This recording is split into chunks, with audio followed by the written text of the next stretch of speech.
Good morning, guys. Bit of an overcast day today, but never mind. We could do with some rain. The canals aren't very low. Time to move on. I've been here my statutory 14 days. I've just had to reverse down past all these moored boats. There's about 6 moored boats here. Reverse all the way down here to where I am now, to the water point, to fill it with water. Reversing past moored boats, not a good thing. It's a bit of a task in itself, but never mind, I managed it. I didn't hit anybody. A bit toing and froing, but managed it. Currently filling up with water at the water point there, down into the tank in the underneath the well deck there. Once that's full, I'll be heading on up the canal. Just an hour or so's cruise today. Not too far, just a change of location. On the bottom. So I've moved up another mile or so up the canal to a lovely little mooring here, although it's a bit busy by the side of the main road, with some beautiful properties. And I'm at Fool's Nook.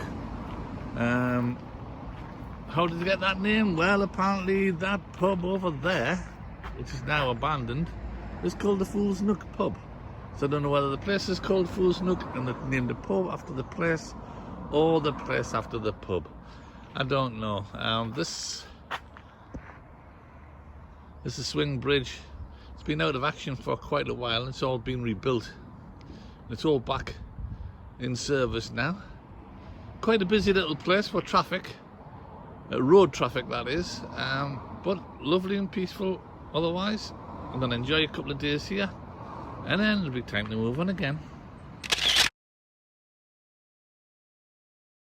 Good morning, guys. Today's task is to tidy up the well deck, the front deck. Just like every other boat, it becomes a bit of a dumping ground. It's the first place you come into and tend to dump stuff in, and it's a place to store quick grab stuff basically. As you see, I kid you not, a bit of a dumping ground. So a lot of that I will be tidying up and sorting out, but I'm going to try and put a timber bench seat across this front area here, with a top on and some cushions on to sit on. So hopefully most, if not all of this, will be hidden behind the box, and you'll just see the cushions to sit on. Lift them up, grab the hose pipe or the seat or whatever it is we need out of the box, and hopefully the rest of it will stay tidy. That is the hope, that is the plan. Let's see if it actually works. So hopefully you can see it's quite a big area. And there's all the gubbins sitting on the roof. So before it starts to rain, I better go. Okay, this is the timber I'm going to use. This white stuff is for another project, which I'm in the process of doing. It's going to be a top storage box for the roof. But this stuff on the side here, this is what I'm going to use to create the boxing in the well deck. Okay, due to various different technical issues, I didn't manage to film much as I was making it, but this will give you the gist. You can see the framework there, and then there's the outer skin of the boxing. I've split the leads into 2 sections, which fits the materials in lovely. And when it's all covered, it makes a lovely sitting area.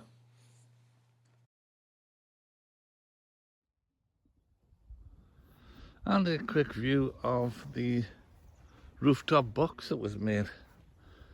This was the rooftop box that I made. Put a cover on it for storing coal or deck chairs or anything you want. Very, very handy. And that's turned out really well. Well, it's a dark, grey, murky day outside today, so I'm going to continue with my tasks indoors. The next task is to install some reflective film on the inside of the windows. The purpose of this is to afford us a bit of privacy, because when you look from the outside, all you see is a mirrored image. So it stops people from looking in. But more importantly, it stops more than 80% of the sunlight and the heat from the sun from penetrating through the windows. keeping the boat cooler in the summer. Installing the film is a relatively straightforward affair. Once you've thoroughly cleaned your windows, marked and measured your piece of film, you then wet both the one side of the film and one side of the glass with soapy water. You then put wet side to wet side and gently smooth it out so that you don't get any creases or kinks in it. And then it's a case of smoothing out any of the air bubbles, getting a nice tight adhesion onto the glass, and then trimming off the excess. The same process is then just repeated to all the window frames until your job's complete. Again, cutting the foil is a relatively straightforward process with the blade provided in the kit and a nice steady hand. Just simply slide the blade down the side of the window, holding it nice and steady and getting a nice neat cut.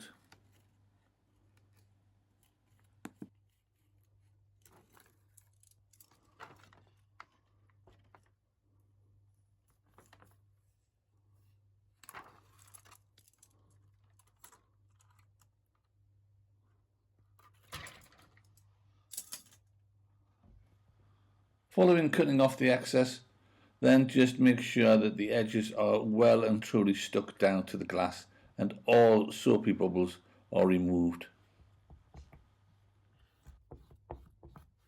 Once it's complete and dried, then the window can just be washed or polished as normal without any problems at all.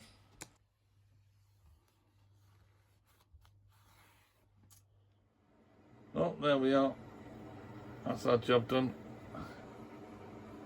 Give it a good clean. I'll just show you the difference in the tint from outside to tinted. Just a slight tint, nothing too bad. And if you look in, all you can do is see yourself. As you can see supposed here, to be an 80%. That's the difference. That top sash hasn't been done yet, but the rest of it has. And you can see the difference on there.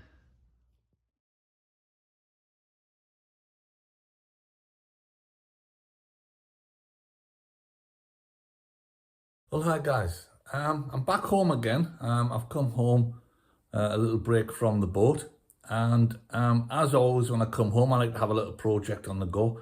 So what I'm going to try and do today is I'm going to try and make some padded bungs for the portholes. I have 4 portholes in the bedroom area. There's no curtains or anything in there, and in the winter they do get iced up and frosty, and in the summer obviously you've got the sun streaming in. So I'm going to make some bungs to go in the holes, and then what I'm going to do is I'm going to use an old cushion. I'll show you. Okay, this here is a seat pad for my old garden furniture, and as you see I've marked a circle on, and I can actually get 4 of these, which is lucky, out of them. So 1, 2, 3, 4.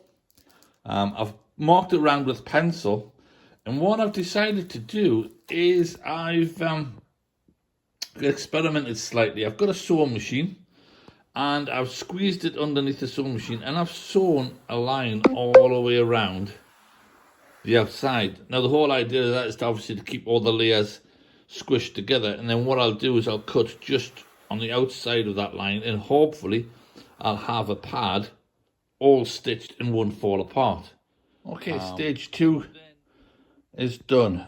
Squishing all of that cushion underneath that little foot on the sewing machine was no mean task, I can tell you. I didn't film it simply because there was a lot more huffing and puffing and cursing and swearing than I would like to have put on the video, and it was going all over the place, so I didn't film it. I've actually cut this one out now, and I've went around the edges. It's not fantastically neat, but it's certainly good enough to make sure it doesn't fray or anything, and it's formed a nice little pad. I'm well chuffed with that. I'll catch you later when we're back on the boat.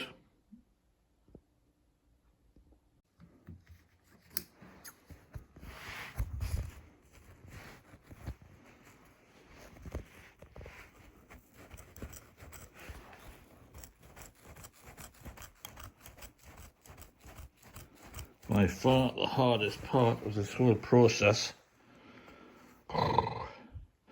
is cutting these out with blunt scissors. If you're going to do this, guys, get yourself some sharp scissors. Oh.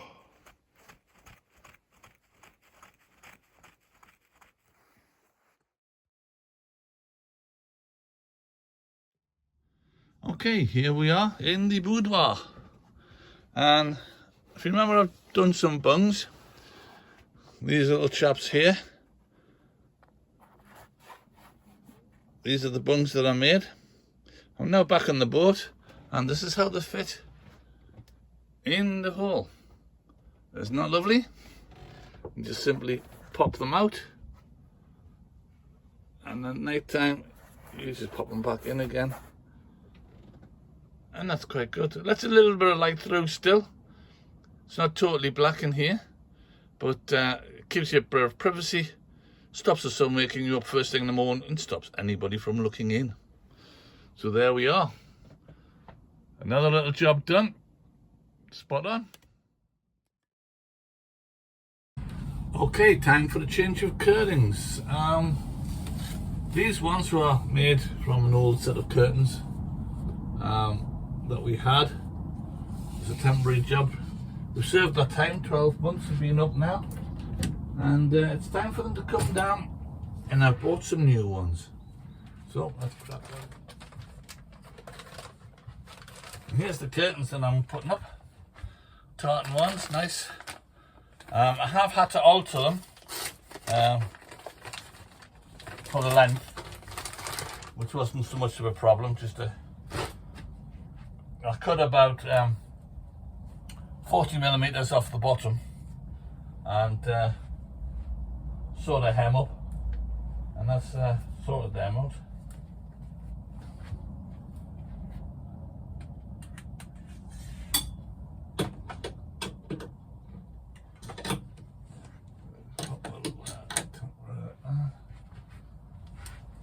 And the next one, got some hoops for the back.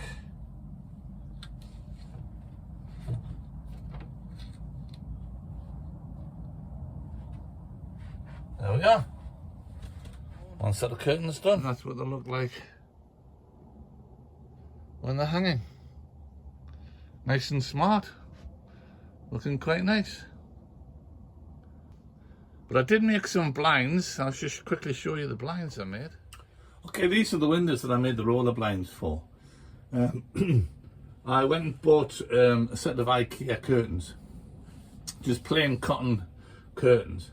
And made 3 blinds for these 3 windows down here in the kitchen area. I didn't really want to have curtains in here because, you know, with stuff being splashed on them, I didn't really want to have curtains. So I thought roller blinds would be ideal, but they're quite expensive.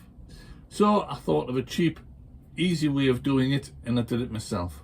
Simply by cutting the material, just plain white cotton, to the length, sewing a hem at the top, sewing a hem at the bottom, passing a lat through the top to fasten it up onto the wall, and then making these little tabs to keep it up during the day. And it's quite simple. You just undo the tabs, it rolls itself down, tuck it in, and there we are. There we have it. You can't see through, still lets a little bit of light through, but you can't see through from the outside. Gives a bit of privacy at night time. Also, keeps the place a little bit warmer in the winter time. And to roll them back up again, there's no strings dangling or anything. Just simply unhook it at the bottom, roll it up.